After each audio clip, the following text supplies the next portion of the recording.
I want to know in the comments below if you're having the problems that I'm having as far as non-payers. Boy, it seems to have gone up a notch. I mean, I was really kind of quiet for a while, and all of a sudden on eBay, a lot of non-payers. And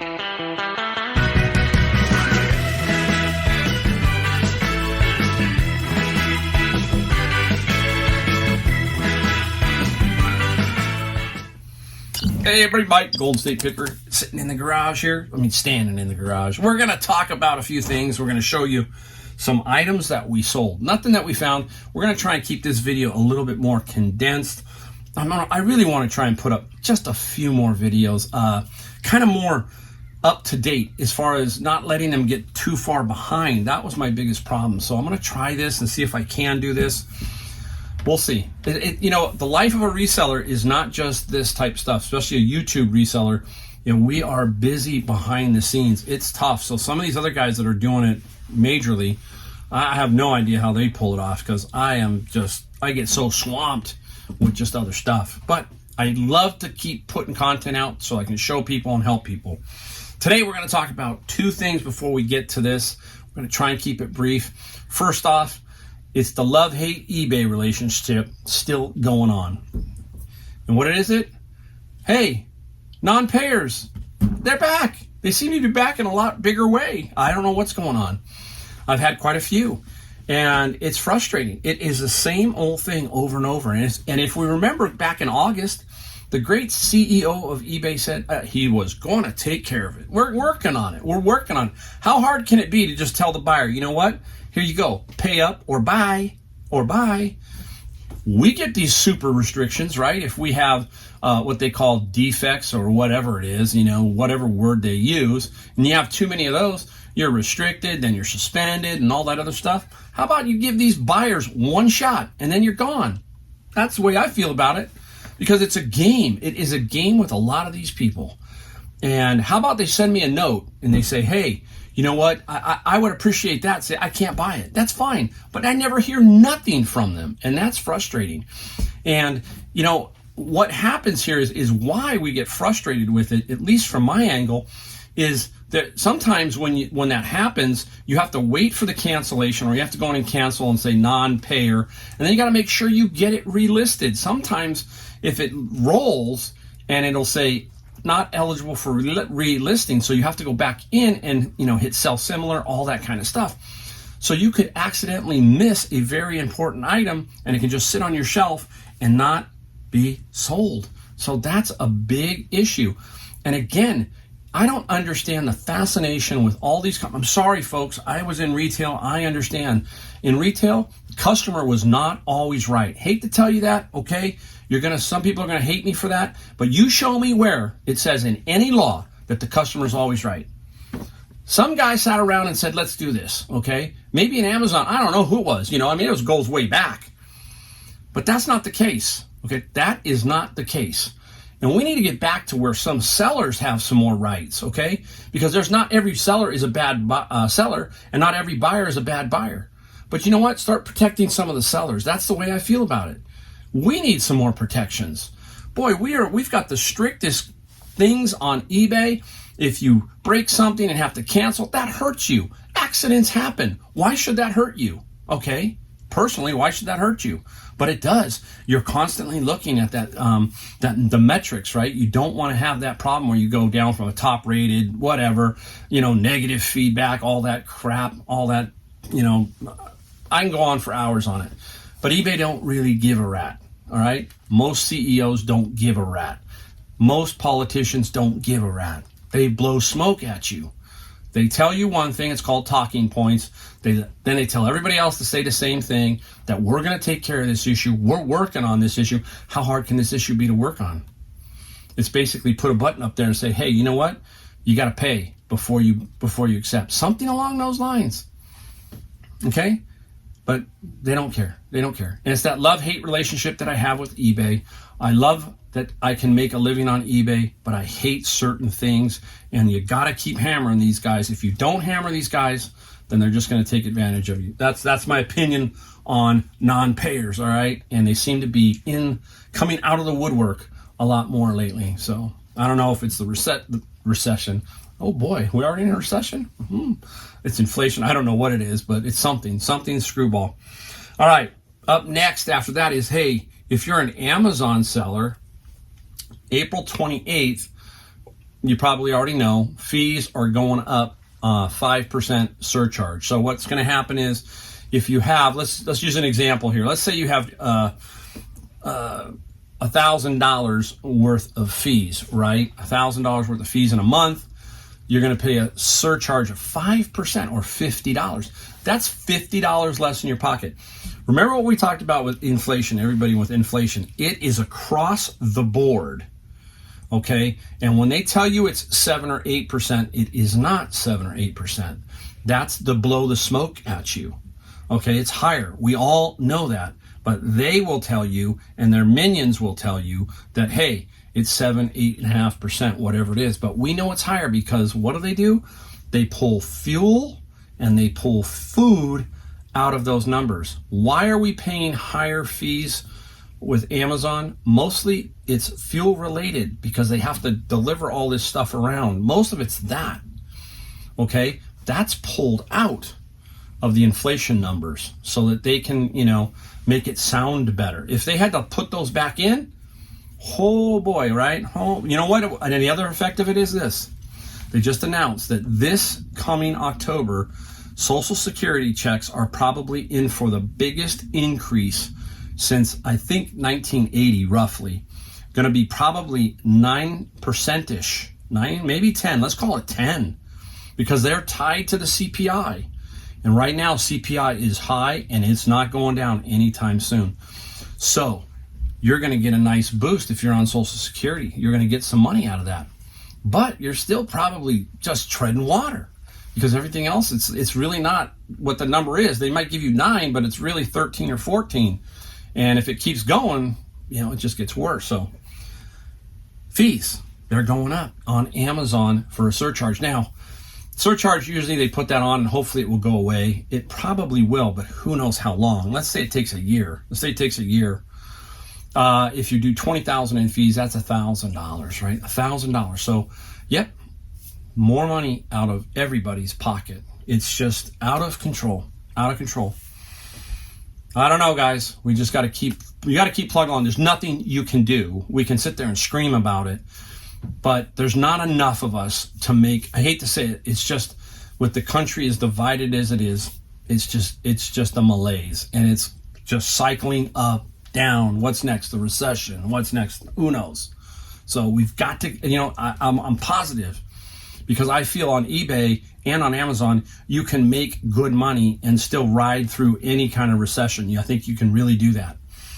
It's tough when you basically work for somebody else and a recession comes and you get laid off. So, that's, at least here with Amazon and eBay, we can still keep going. There are people with money still. We just got to find the buyers. That's all. All right. Enough of that. Quickly. Okay. 2 issues. Keep an eye out for them.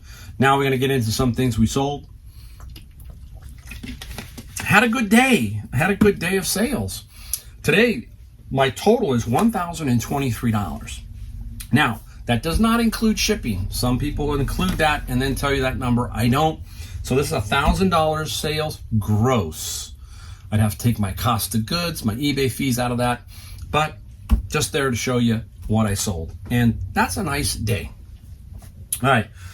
Let us start off with something we found out of the bin of books that was not books. If you've been around a while, you know I buy books, and sometimes in the bin we find something else. And we found these. Remember, these were those little weavettes, like little looms, mini looms. And they were inside the bin of books because in the bin was some sewing stuff, some sewing books. So I think they just tossed those in. Now, online, these are about $70, $80, I think. And these sold for, basically, I think they sold for $50 plus $14, all to one buyer. So I made $50, which a bin cost me $100. So that's half. That's right there's half a bin. And what do? The rest of the bin, the books go into Amazon, and then we think, well, we know that those are pure profit. We know they're pure profit. If you've been around long enough, you understand what I'm talking about. You understand. All right, how about this one? I got this one. This one was cool. This one's cool. Take a look. That's a tiki mug, right? And this one is, let me spin it around, first edition Trader Sam's Enchanted Tiki from Disney. Now, quick story about this one. I was in Goodwill and the district manager was there, and they know me, and he saw me with this and he said, "What do you got?" And I said, "A tiki mug." He goes, "How much?" And I think it was like $3. I said, $3. He goes, "Why did you pick up the tiki mug?" And then I just said, "Well, just, nice Trader Sam's." I didn't tell him the value, but he knows when I got something, there's probably some value there. But, what am I going to do? Ignore him and say, "No, I don't want to show you"? I'll show them. I don't care. People always go, "Well, you're just hurting it because now Goodwill and those people are going to look." They miss this stuff all day. All day. They miss this stuff all the time. Besides, my biggest is not Goodwill, it's Savers. Savers puts everything out. So this could pop in at Savers. Garage sales, anywhere. So I don't like to hear that stuff like, that we're hurting Goodwills and so forth because they're watching us. Watch us. That's fine. I'm watching you. I'm checking you guys out. I'm watching your store. I want to know what's coming in, what's going out. I want to know who's working. So I'm doing the same thing. Okay? Works kind of both ways. Yeah, you get to skim the good stuff, but I'll still find enough. I'll find my share. All right, up next. Just like this one. Right here. What are they? You've seen me talk about these over and over, right? This is the Glassy Baby. And it's pumpkin. It's a candle votive. Remember, we sold one of these for what? $850. $850 we sold one. This one here sold for $100. Hope I'd said how much this tiki mug sold for. It sold for $60 plus 14 if I forgot. Glassy Baby, $100 plus $11 shipping. These, you got to kind of find them with that sticker, but you can't miss them. Once you start seeing them, you'll know. It's a lady out of Seattle, and why are they so popular? Jeff Bezos and I want to say Martha Stewart kind of were on this bandwagon of something, and she became really popular. And it's something about charity and stuff like that. So it's a good, solid little company. Good company. All right. Remember my software bundle? Here we go. I'm going to save one for last. This one here is Lancelot. Now this one's for the Commodore 64. Nothing great on this one. Nothing great. So if we open it up, just to give you guys kind of an idea, you are selling a 5 1/4 floppy with some instructions. That's a 5 1/4 inch floppy and with some instructions. Lancelot in the box. This one did not go for great money, but it went for $25 plus free shipping. Got to sell it all. From $25 to $200 to $250, whatever you sell them for, just put it all up and let it run, let it fly. So that's Lancelot. Now, up next, out of the bin of books, we are going to show you this little baby. This is Paradise Lost by John Milton. And it's a nice little book. And I don't know if it's Easton Press. I don't know right off the top. But what you're looking for is obviously the condition. And this one is the Franklin Library. So there were several of these that, type of things. And some people need to fill in their collection. Didn't get a great amount of money. I got $18 plus $6 shipping for this one. It all adds up. 18 plus 50, $68 right here, right? So that's how we're thinking. We're thinking when it comes to the way I work with bins of books, that way. All right, up next. Let's go with this. Let's go with this guy down here. Took me a little while to sell this, but I knew I would. I've sold them before. Logan Mat Cutter. Really nice. It is used, but it's like brand new. It's brand new. Like brand new. And this guy here is $40 plus $24 shipping. Now, I have every box, right? How do you ship it? Some people would wrap it in some, paper, some brown paper. But that would only allow you to basically ship it with the post office. You could put some poly bags on it and do that. That's another way. I just happen to have a box that fits it almost perfectly, so that's where that will go. But there's several ways to ship it within the box. Some of these you can just put a label on. I prefer to put them in a box if I have them, so I save a bunch of odd shaped ones just for that reason right there. All right, here we go. I think we only got 2 more left here. I think, is that right? Yeah, two more. All right, that's quick then. We're gonna get the video done fast. Wow, look at these. Look at these. Boom. They're kind of creepy, huh? UFO looking. Remember these? I don't know how many I got. 15, 20, I can't remember. These are the final 2. I finally sold them all. And these two little beauties sold for $160 plus $40 shipping to Washington. So my shipping is spot on. And when I first bought these, I was like, oh my gosh, what am I going to do with these? Because they're a little tricky to store, but when you have something like this and you can make some money, what did I pay for them? I think I paid $7.50 or $7.89 each. And I sold every one of them. These are the final 2. The final 2. So pretty good. I got 2 left to go. 2 left. 2 biggies. So we're going to start with the Bolo number 1. Again, many people pass this kind of stuff up. Small package, big value. What is it again, Mike? If you saw one of my videos, I hope it is the Sony Hi-Fi Video Hi 8 player. It's a player. So we all know about VHS players. These are harder to come by. I have never found, but this one, I think, this is my first one on the Hi 8 that I found. What's going on here is a lot of people have the tapes and they want to transfer them to the computer or to a DVD. So they need something like this. So what they do is they will pay top dollar for this or a camcorder, okay? And then they will resell it afterwards to recoup some of their money. So this guy might buy this, keeps it in good shape. He might be able to flip it back for the same amount of money. So I don't know, but I got a feeling that's what happens a lot of times. So what you need, there's 2 ways you sell this. If you can test it, you're going to get what I got. If you can't test it, you're going to get lower. And I'm going to tell you what I got for it. Now, I have a toolkit, and in that toolkit is VHS-C, Hi 8, VHS, laser disc, CD, you name it.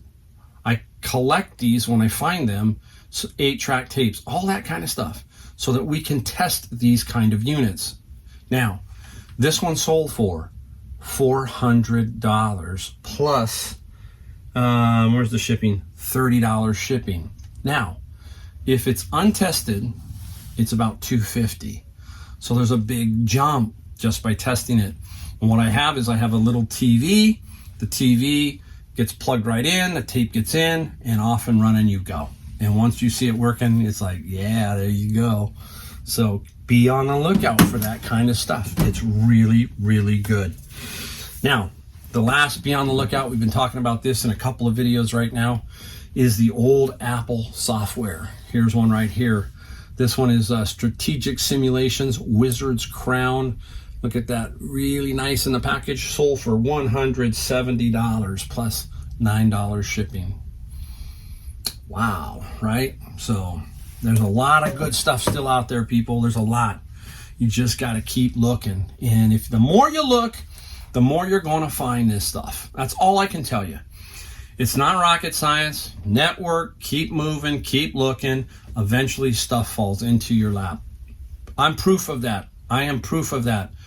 I'm not the sharpest tool in the shed, but I'm a hustler. I work hard, and I make sure that I can keep my feet moving and learning, and this is what happens. This is what happens. So that's it. That's what we got. And look at that. I kept it under 20 minutes long. I'm going to try and do this more. So, hey, thanks again for watching. Don't forget, hit the subscribe button if you want more. Hit that notification, that bell, or whatever they want to call that. Leave a comment down below. Let me know. Let me know that you're, you're finding stuff. What's going on? I love hearing about it. So, leave that comment. I'll see you guys next time.